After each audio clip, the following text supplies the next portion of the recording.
It's flatland, flatland, gotta get down on flatland. I'm looking forward to the spaceland, spaceland, flatland, flatland, getting down on flatland. I'm looking forward to the spaceland, spaceland, dimensions, dimensions, yeah, dimensions, dimensions, yeah, flat, flat, flat, flat. Looking forward to the spaceland. Today in line land 2. Today we in flatland, flatland. We so excited. We so excited. We gonna have a ball today. There is spaceland. We don't know what's after. I don't want this story to end. Flatlands, presented by Daniel Lee, Sangil Kim, Eddie Singh, Lance Huang.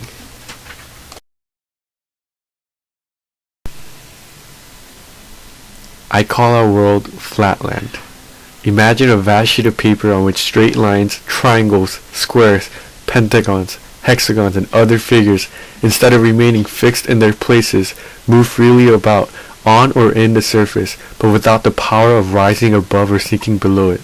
Alas, a few years ago I should have said my universe, but now my mind has been open to higher views of things.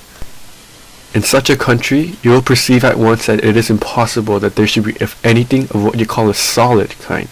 But I dare you say you'll suppose that we could at least distinguish by sight the triangles, squares, and other figures moving about as I have described them.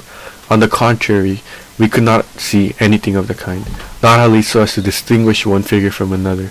Nothing was visible, nor could be visible, to us, except straight lines. As with you, so also with us, there are 4 points of the compass: north, south, east, and west.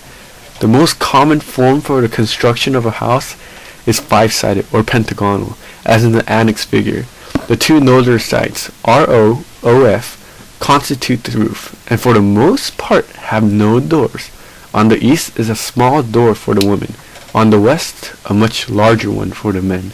The south side, or floor, is usually doorless. A woman is a needle, being so to speak, all point, at least in the 2 extremities. Add to this the power of making herself practically invisible at will, and you will perceive that a female, in Flatland, is a creature by no means to be trifled with. But here perhaps some of my younger readers may ask how a woman in Flatland can make herself invisible. This ought, I think, to be apparent without any explanation. However, a few words will make it clear to the most unreflecting. When her side is turned towards us, we see her as a straight line, with the end containing her eye or mouth, for with us these 2 organs are identical. It is the part that meets our eye, then we see nothing but a highly lustrous point. But when the back is presented to our view, then, being only sublustrous, and indeed almost as dim as an inanimate object, her hinder extremity serves her as a kind of a invisible cap. The laws concerning women are naturally much more stringent, but a general view of the code may be obtained from the following summary. 1.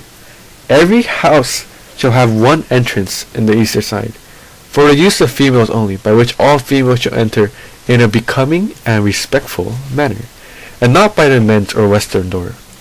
Note, when I was in Spaceland, I understood that some of your priestly circles have in the same way a separate entrance for villagers, farmers, and teachers of school boards, that they may approach in becoming and respectful manner. 2. No female shall walk in any public place without continually keeping up her peace cry, under penalty of death. 3. And finally, any female duly certified to be suffering from St. Vitus stance, fits, chronic cold accompanied by violent sneezing, or any disease necessitating involuntary motions, shall be instantly destroyed. Hey there, lady. I ain't no woman. Where you at, fool? What you talking about, Willis? I mean, I can't see you. I'm right above you. What are you? Me? I'm a lion. A lion is what I am. A line? Yes, a line. Well, I'm a square. The heck is a square?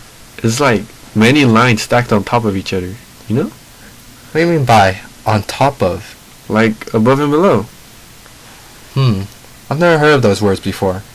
Come on, man, they're directions, just like left and right. You kidding me, right? Where are you anyways? Show yourself. Here I am. What the heck is this? Are you one of the high priest circles? No, you're gravely mistaken. I come from a land called Spaceland. I'm a sphere. It's like many circles on top of each other, stacked. Imagine it for a second, it might fill your imagination.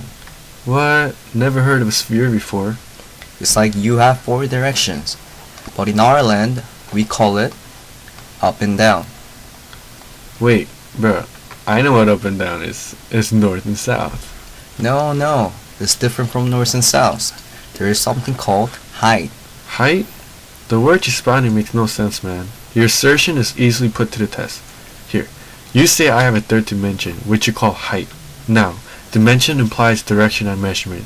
Do but measure my height, or merely indicate to me the direction in which my height extends, and I will become your convert.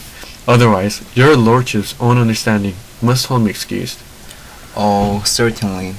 It is all plain and simple, and in strict accordance with analogy. Only, by the way, you must not speak of the result as being a figure, but as a solid, but I'll describe it to you.